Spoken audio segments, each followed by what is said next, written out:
Today we are going to read the story of Jonah, written by Joyce Davidson, illustrated by Victoria Marshall.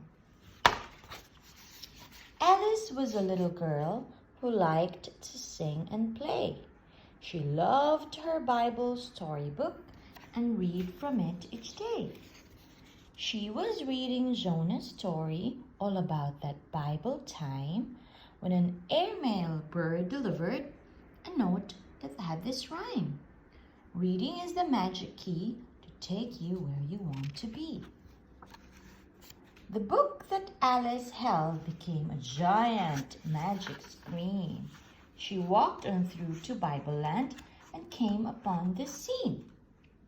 God was telling Jonah, "I have for you a mission.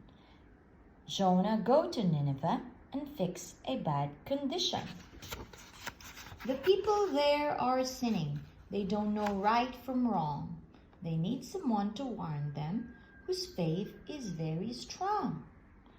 They're strangers to you, Jonah, but help them mend their ways, or their wickedness will bring despair in only 40 days.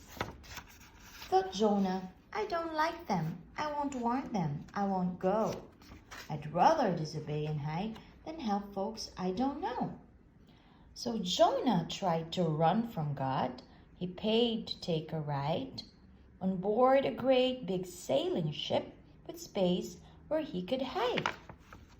But Jonah couldn't hide from God, for God is everywhere. When Jonah hid beneath the deck, God found him hiding there. God sent a wind that caused a storm that rocked the ship at sea, and all the sailors on the ship were frightened as can be. Back and forth the ship rocked, it almost broke in two. The captain went to Jonah and asked him what to do. Jonah said, "I ran away and disobeyed the Lord. It's me he wants to punish, so throw me overboard." The sailors didn't want to do as Jonah said they should. The storm kept growing worse and worse, as Jonah knew it would. To calm the storm, the sailors had to follow Jonah's wish. They threw him in the sea, and then God sent a great big fish. The big fish swallowed Jonah as he sank into the sea. "Oh me, oh my," thought Jonah, "what will become of me?" Inside the fish's belly, all alone and scared, he stayed. For 3 long days and 3 long nights, Jonah prayed and prayed. Jonah asked God to forgive him for running far away, for Jonah knew that it was wrong to ever disobey. He thanked God for his mercy. He thanked God for his care. And from the bottom of the sea, God heard his every prayer. God had the fish blow Jonah out, safe upon a shore, and God told Jonah he should go to Nineveh once more. This time Jonah minded. To Nineveh he went. He warned, "You all have 40 days in which you can repent." The people there all listened. They repented, every one, and God forgave and spared them when he saw what they had done. But Jonah wasn't pleased at all, for Jonah had no pity and wasn't happy that he helped the people save their city.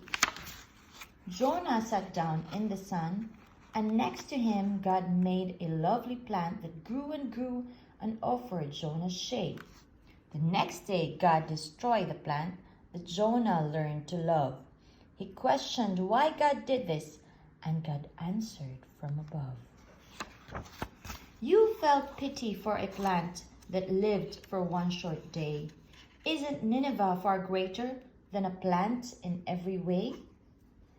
That city is filled with people who were wicked and were bad.